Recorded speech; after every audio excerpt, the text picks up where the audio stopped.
Hey, welcome to NiteLife Exchanges, where we catch up on all things nightlife, especially within our communities of Cabaret and Broadway. Without further ado, I'm going to bring on my partner in crime, Mr. Tony Javid. Tony, are you there? I'm here. Of course you are. I know that. Tony, well, the holidays are upon us, and all is well as can be. Things. They're definitely keeping us busy with news and all of what's going on in the world. That's for sure. Indeed, it's never a dull moment. I'd like I'm, to be bored for a while. I'm hoping. I'm hoping. So listen, we have a wonderful guest today, and she's been on before. She was actually on the first show that we did, Piano Bar Live show that we did from the duplex, because she's more than an amazing performer. She's a really amazing friend, and I've known her well. The night that I walked into the original duplex and saw there was some shows, and I think it was we did an early show, like 8 o'clock show, Nancy Lamott, and then 10 o'clock show, that's PM, Karen Mason, and then there was like a midnight show, Sharon McKnight. And there might have even been a 2 o'clock show, because that it was just different. But ladies and gentlemen, please welcome to NiteLife Exchanges the amazing and the lovely Karen Mason. Hello, happy holidays. Happy holidays. And hey, I'd go for a little boredom too with politics. Yeah, I know. So listen, it's that most wonderful time of the year again. So they say. So they say. And so here you are, and we would like to find out what you're up to now. I know that you have an upcoming gig that is going to be taking place at Birdland. So yeah. What's the name of that show? Yeah, it's called Christmas, Christmas, Christmas, because you can't have enough of it. That's right. And it's December 19th at 7 p.m. in the upstairs room at Birdland. I love that room. It'll be Chris Denny and Tom Hubbard and myself. And Nice. This show I started doing with Brian Lasser back in 1980 something. And some of the arrangements are still the original arrangements that we have mutated a little bit. They've grown up with me as I've gotten older. Sure. And had Barry Kleinbort and Chris Denny to help guide me through that. But we've added some new songs, have a couple that were written by my husband, Paul Rolnick. And I'm really looking forward to it. It's funny looking at the patter from years gone by that almost every time I say, this has been a tough year. That is a standard part of the pattern, huh? It is. I didn't realize it, but it seems like every year around this time, I don't know whether it's that you kind of stop and look back at the year or we're anticipating a new one. But it's funny, what a year this has been, blah, blah, blah. Well, yeah, and there's a lot to do while you're reflecting and while you're looking forward. There's all of the machinations of just the making merry of it all, which always seems to be a little bit more stressful than you would think, but it's always worth it. Well, I think it's that pressure to make merry. You have to be happy during this. And that's hard. It's really hard. But of course, that reflection back, because you're a survivor, you have always been evolving and changing and adding, but you've had moments in time. I mean, Mamma Mia as an example, right? Was on. You'd already were in rehearsals and everything was going strong, and then the towers came down, and then you got back there. You were one of the first shows, I believe, that reopened. Yeah, I think 42nd Street might have been the first one. And we were, we kind of were in that whole group of shows that. What a year that Producers was a big one too. Yeah. Yeah. What a year that was. But all of them are in the rearview mirror now, and we go forward. Right. We go forward. I mean, look at us, all of us. We're still here making music. You're still helping us. Music makers make music and giving us a place to announce what we're doing. And, it's really exciting that we're all still here. We're a little grayer, but, we're still cute. And I love the fact that what really, because everybody hears Christmas music every year. It comes back. Some people listen to it all year long. I couldn't. So that would be a little much. But the fact that you have original tunes as well. Yeah, that you can insert and put in. Yeah, it does help. And what I always loved about our Christmas show is that there's a sense of humor about it. It's not taking, yes, we do, Silent Night is such a beautiful song, and we do it almost like a prayer. And, but we also do a little Christmas depression with Joni Mitchell's River. And then, there's just humor throughout it. And to be able to do original songs it's a plus. And, I love It'll Be Christmas Before You Know It, which Paul wrote. Yeah. Well, of course, you and Paul together and collaborating for so long. And he's got a good sense of humor, that's for sure. He does. It's very compulsory. That was compulsory. Marrying me, you have to have a good sense of humor. Yeah. I would imagine. Today you're actually yes, Thanks, anybody Tony. watching? I meant it totally differently than it sounded. So today you have a performance tonight. You've been part of a roster of people that have been upstate in one of a venue that's come back and reestablished itself, the Bradston. So tell us a little bit about the show tonight. If anybody are there any tickets available, or anybody? You know what? I honestly don't know. That's good. Yeah, I figure they're only going to tell me, they're only going to panic when there are a lot of tickets available. So that's, I like that. No news is good No news. news is good news. That's right. But the Bradston, I remember when I was doing Sunset Boulevard, I got a letter from Eddie Dudek, who is one of the people who started the Bradston.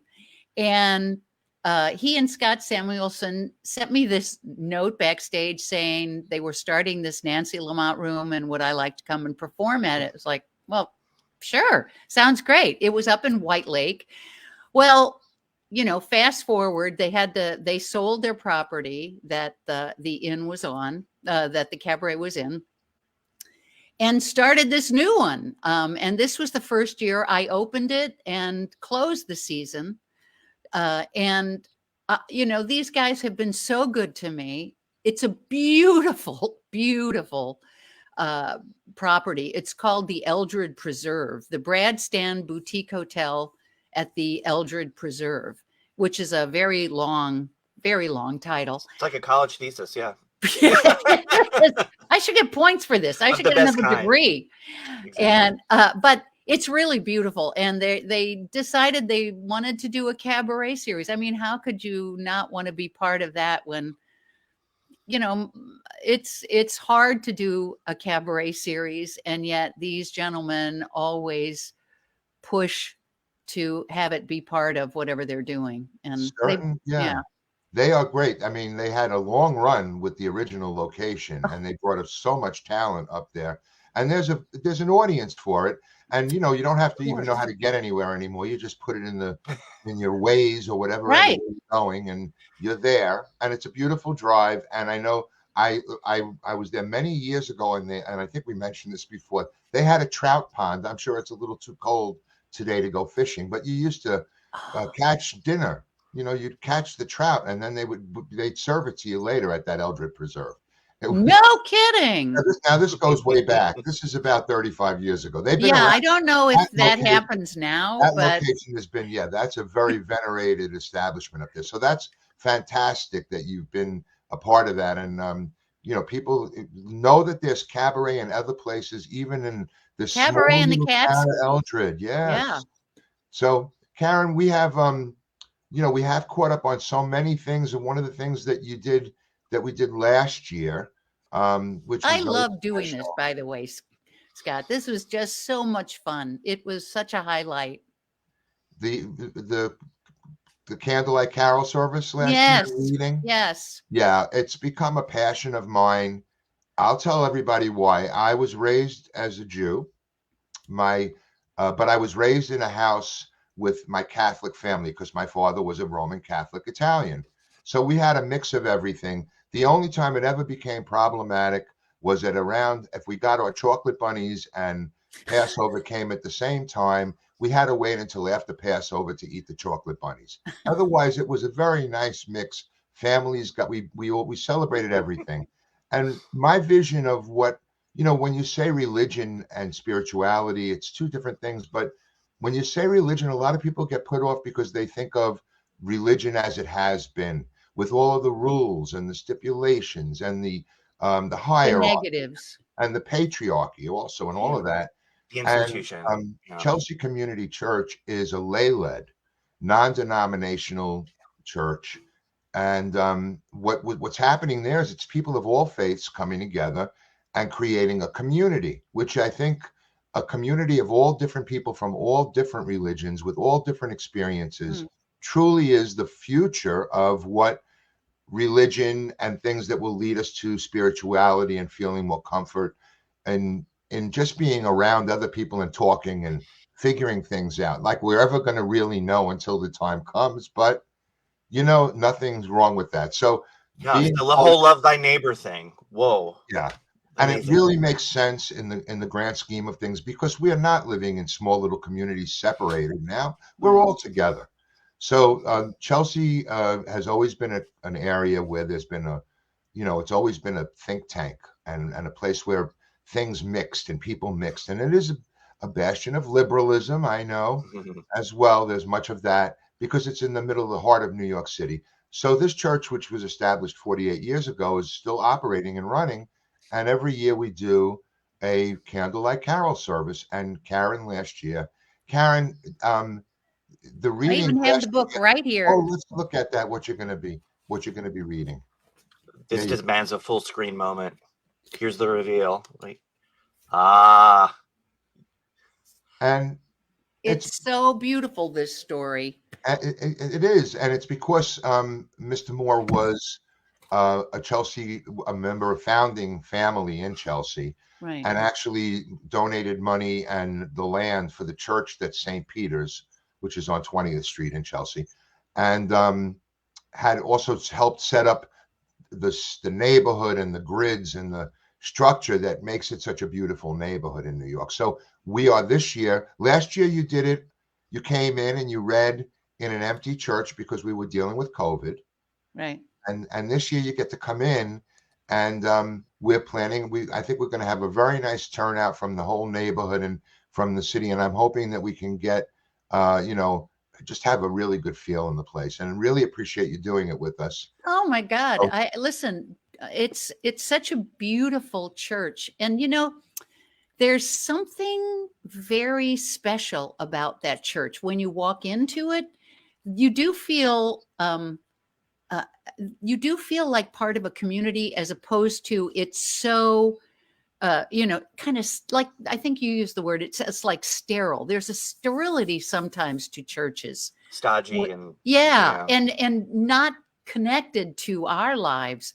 Right. But this, right, as old as this church is, this feels like a microcosm of New York, which was what I loved about New York, which is why it's very hard to leave New York, is because you are surrounded by so many different types of people, so many different cultures, and they all come together and live on this, in this crazy place we call New York. It's a little tiny island. Right. And it's just it just makes you feel warm and optimistic, dare I say optimistic. We must be optimistic. Yeah, I That's think our way. we have to. So we have a little video of last year's candlelight carol service. This is good, so I don't wear the same outfit. Oh, perfect. Perfect. Last year you had a lovely. Well, we're going to see you in a minute. All right, good. Tony, put on that video. Let's check it out. The angel of the Lord came down and rode The angel of the Lord came down and rode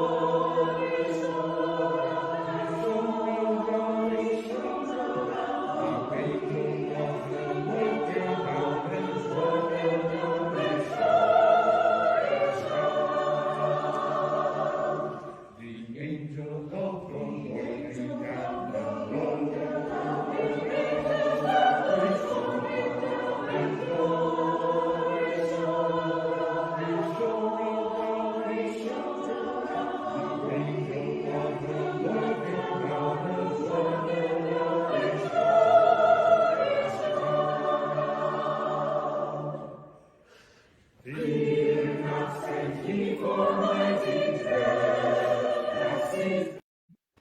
Oh, So A little snippet.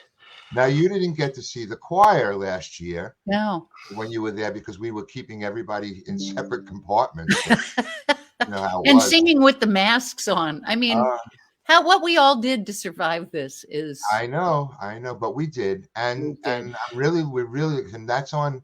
That event is going to be, Tony. If you bring that up on the 18th, Yeah. that's at 6 p.m. The church will be open at 5:15 for people to start coming in to be seated and all, and then we'll go from there. And I'm really looking forward to having you there as our guest. And I know that everybody that met you last year, the few people that were there, were thrilled, and we're thrilled to have you back. So, and then Oh, the next night, you got to go to Birdland. that's right. And totally discount everything I did the night before. All the good karma. It's going to be a great show, I'm sure. A woman of many moods. How many, Yeah, how many actually. years have you been? This you said this is your Brian and you did this show or a version of it, an early version of it starting in the 80s. In the 80s. I think So- the first year we did, it was the year that Don't Tell Mama opened, which was 83. And I think we did our first Christmas show that Christmas of 83. So yeah, it's a Tradition. you would think I'd have this all memorized and wouldn't have to rehearse, right?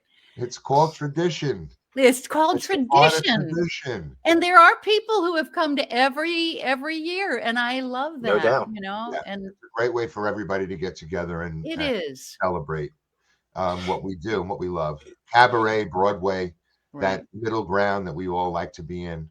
Yeah. So You know, Scott, I wanted to say back to the reading that Karen's going to be doing. I just have to say that you got to see the exuberance, not hear it, but you could see in the storytelling. But I tell you, the just sort of the capturing of the sort of wide-eyed exuberance and just delight over all things Christmas. Kind of, you just conjure it so beautifully in your interpretation. Just the wide-eyed, sort of childlike, Thank feel you. of Christmas. You really, really do. So I'm just so tickled that more people are going to get to hear that. oh, again. Tony, So, that's amazing. Because she did that in a room that was basically 4 or 5 people in there watching.